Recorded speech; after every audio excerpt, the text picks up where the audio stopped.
Hello बच्चों, क्या हाल चाल है। मेरा नाम मनु दीक्षित है और JEE Mains PYQ booster series में आज का सवाल 2022 के मेंस के पेपर से है। क्वेश्चन देखो, एक थर्मली इंसुलेटेड वेसल है जिसमें एक आइडियल गैस है और आइडियल गैस का जो मॉलिक्यूलर मास है वो कैपिटल एम दिया हुआ है। स्पेसिफिक हीट्स का रेशियो 1.4 है और जो वेसल है उसको मूव करा दिया है विद स्पीड v और उसको सडनली रोक दिया है, suddenly brought to rest, suddenly assuming no heat is lost to surroundings and vessel temperature of the gas is increased by. देखो क्या कहा है इन्होंने, कहा है कि आपके पास एक वेसल है जिसमें एक आइडियल गैस है। इस आइडियल गैस का मॉलिक्यूलर मास m है। आपने इसको v स्पीड से चलाया और अचानक रोक दिया।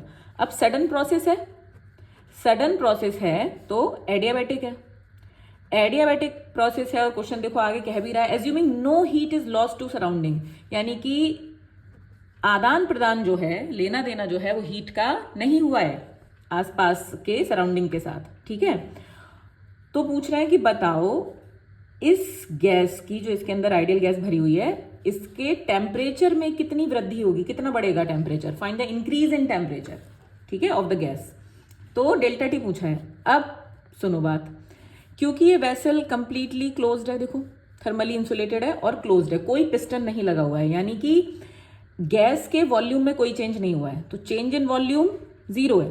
चेंज इन वॉल्यूम जीरो है तो वर्क डन जीरो है। हीट का कोई लेन देन नहीं हुआ भाई, around no heat lost to surroundings, है ना। तो जो ये वेसल को तुमने चलाया है, चलाने का मतलब कौन सी एनर्जी, काइनेटिक एनर्जी दी है, वो कहाँ गई, वो गई इस गैस के अंदर जो आइडियल गैस के मॉलिक्यूल्स हैं उसकी इंटरनल एनर्जी बढ़ाने में। तो एक तरह से कंजर्वेशन ऑफ एनर्जी लग रहा है, ठीक है, कि कितना काइनेटिक एनर्जी में चेंज हुआ। पहले v वेलोसिटी से चल रहा था, देन अचानक रोक दिया, तो हमने v वेलोसिटी दिया चलाने के लिए, तो काइनेटिक एनर्जी कितना हुआ, हाफ mv²। वो कहाँ गई, उस गैस की इंटरनल एनर्जी इंक्रीज करने में।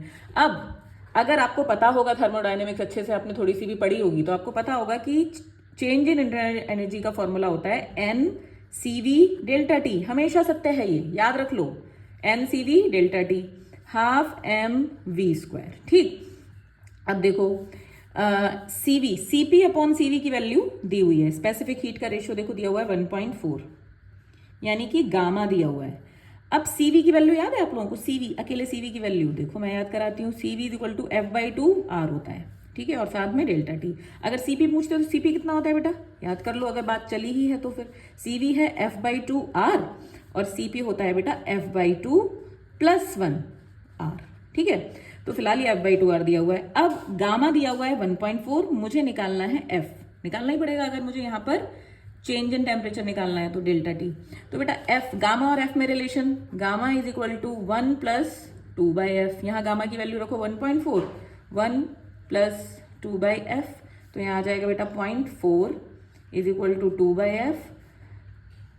तो F आ जाएगा बेटा यहाँ से कितना आएगा, 4 × 5 = 20, 5, तो यहाँ पे रखो 5 हाफ, और यहाँ पर हो जाएगा बेटा मॉलिक्यूलर मास m दिया है तो ये हो जाएगा n × m आइडियल गैस का, और v² is equal to n, ये आ जाएगा 5/2R डेल्टा टी, 2 से 2 कैंसिल, n से n कैंसिल, तो भाई delta T increase in temperature आ जाएगा mv² / 5R, ठीक है।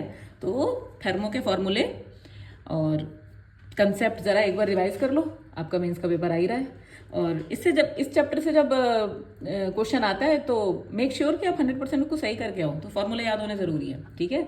लगे रहो, ऑल द वेरी बेस्ट।